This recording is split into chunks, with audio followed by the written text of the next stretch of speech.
Hello everyone, welcome back. My name's Dustin Kreis, and today we are kind of doing a catch-all video. This is going to be a pickups video, a brief discussion over a game, and a sort of a channel update, all wrapped into one. So this is probably going to be a long video.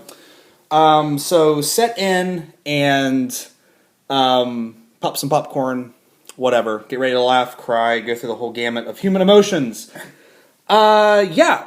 So let's go ahead and let's start off with the channel update. This will be the final video that I make for a while. I am putting the channel on hiatus because there's a lot of stuff going on. And it's been going on for a while, slowly, surely. Moving forward, and I haven't talked about it a lot because honestly it's not really, I didn't want to talk about it until it affected the channel itself, and we're getting to that point now where it is going to affect the channel, and that is that my wife and I are divorcing, and I am moving back to my hometown, and I just signed on the apartment today, moved half of the DVD collection there today. I'm going to slowly move things there over the course of the next couple weeks, and hopefully by the 18th, the weekend of the 18th, finally move my furniture there and live there full time. It was a mutual decision. We realized that things were just not going well, and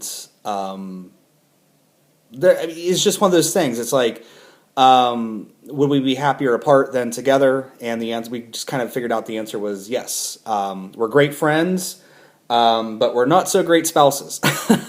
So, you know, it's not a bitter divorce. It's kind of bittersweet, I guess, in a way. Because it is sad because, you know, a chapter of my life is ending, but then you turn the page and the next chapter begins. So it's been going on for, you know, a few months now, and I just kind of been putting on the brave face for YouTube and knowing that this day was going to be coming. And so yeah, so for a couple weeks I'm going to be out of commission. You guys have probably noticed that I'm not commenting as much as I was back in the day, and that kind of stuff. I'm also kind of burned out with YouTube a little bit. I just need a break. That's what it is. I just need a break.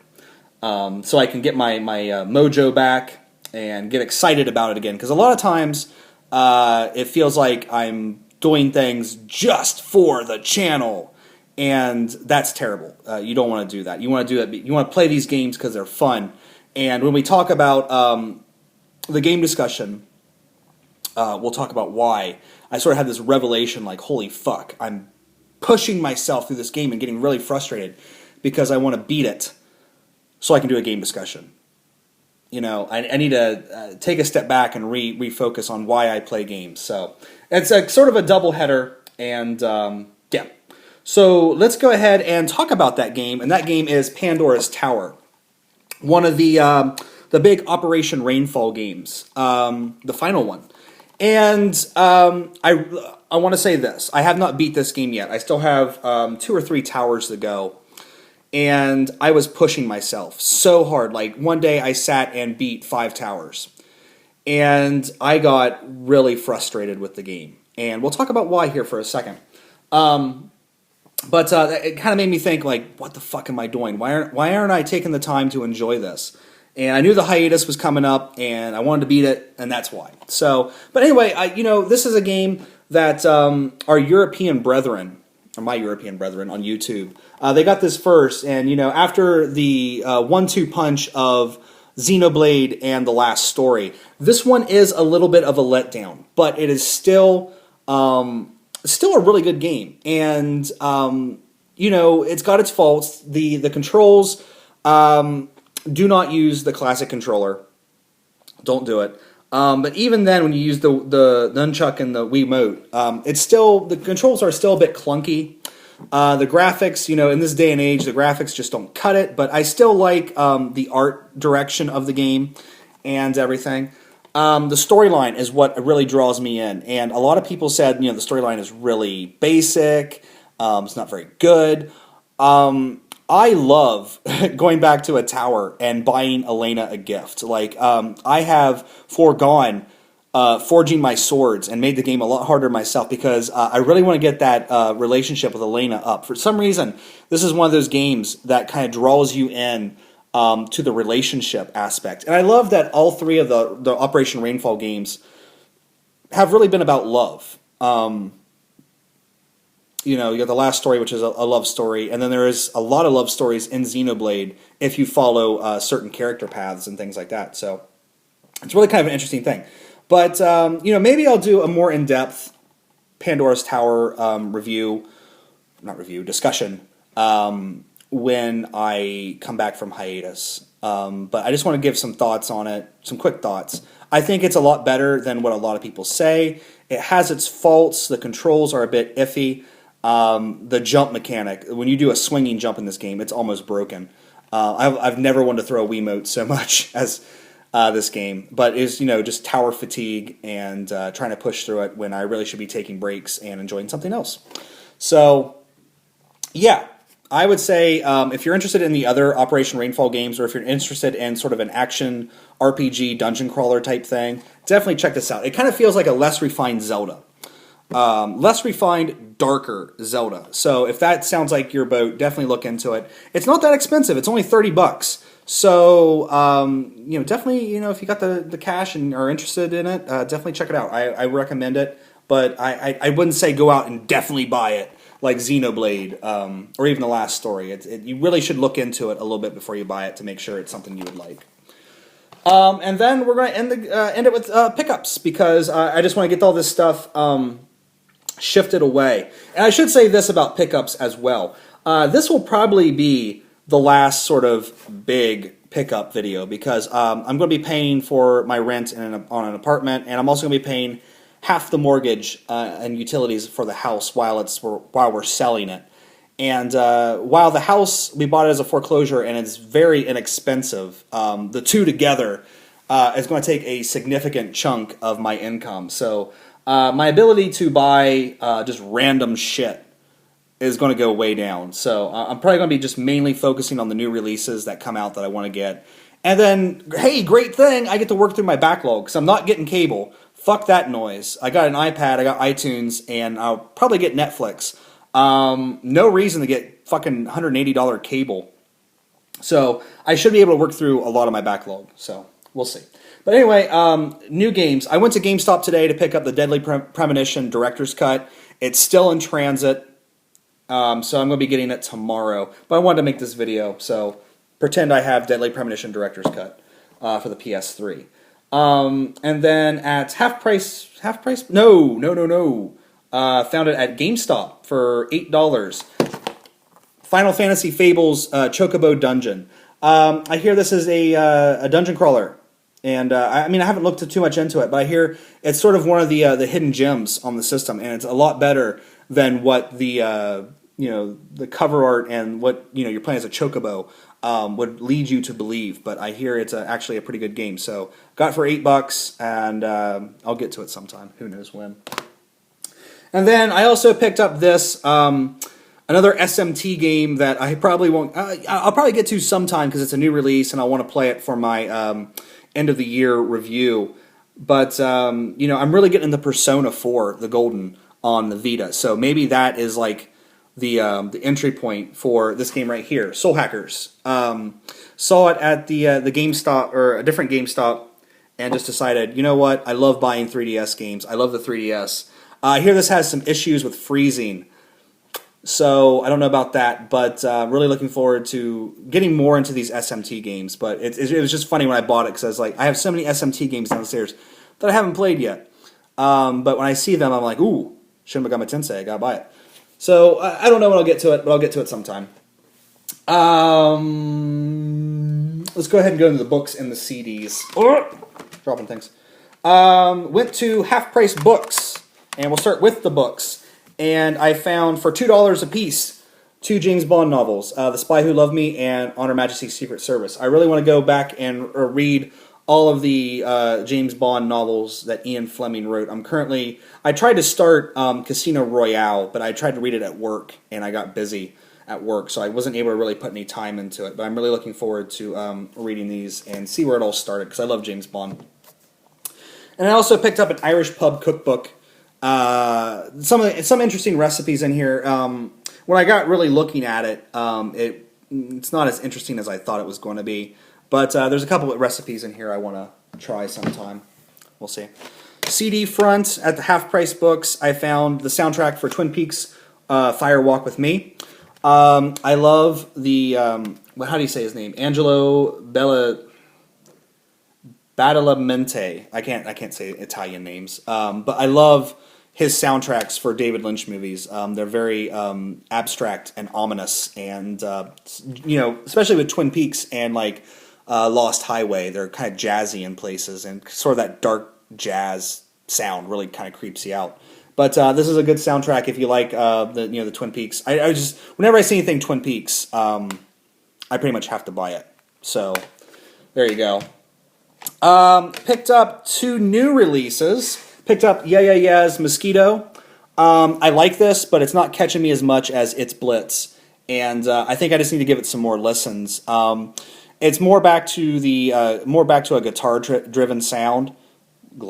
Guitar-driven sound, but the synths are kind of in the background, and I really loved It's Blitz, how it was just synthed out, music, but it still sounded like the Yeah Yeah Yeahs. It was weird how they changed their sound, but at the same time they still sounded the same. So I like it, but I need to give it some more spins.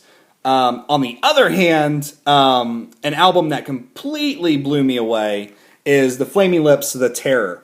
And I love The Flaming Lips. But they've been going down a dark road here of late. There's been a lot of turmoil for the band members, so that kind of informs why this album is as dark and sort of filled with despair as it is. But if you're looking for Do You Realize or that kind of stuff, this is not your Flaming Lips album. It basically takes what they did on Embryotic and even pushes it further. Embryotic kind of went into a much more darker, abstract sound, but it still retained a lot of the Lips sort of catchiness. And this is... it's almost a drone album, and if anyone ever asks, what does that CD sound like? It sounds exactly like the artwork, completely blown out and hard to make out what's really going on there. But this is a fantastic album. If you guys like sort of droned out, it's hard to describe, but if you like the Flaming Lips, definitely give it a shot. Just know you're not going to get a Do You Realize on there, because everyone seems to love Do You Realize. And then finally, for DVDs, let's sort of put these in order here. I picked up the first and second season of Northern Exposure, and I'm working through the first season of this show, and I love this show. I'm a big sucker for weird towns, shows about weird little towns, like Twin Peaks and this, and it really is funny to sort of see the culture shock of a New York Jew doctor going to live in Alaska, a very small town in Alaska. And, even though this was made back in the early 90s, it still really holds up, and I find it to be extremely well acted, extremely well written. We'll see how it goes. I think it ran for 6 or 7 seasons. So I got the first and second there, and I'm planning on picking up the other ones as well, because this is really a fantastic show.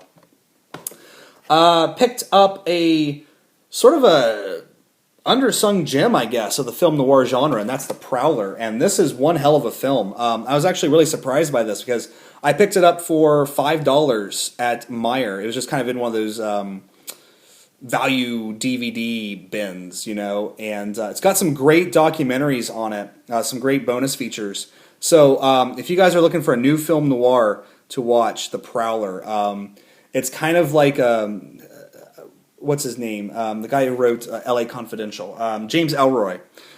He's on one of the documentaries and talks about how this is like perv noir, because this guy is a cop, and basically he just starts perving out on this wife. And it's kind of a flip of the film noir genre, because usually in film noir it's always the femme fatale that leads the male character into devious acts. And this time, it's the male character that leaves this sort of innocent housewife down this dark road. So definitely check out The Prowler if you're into film noir, if you haven't already. Got this at Half Price Books. Haven't watched it yet, but I love Richard Kelly. And even like the film Southland Tales, which was critically panned. I mean, everyone hated it.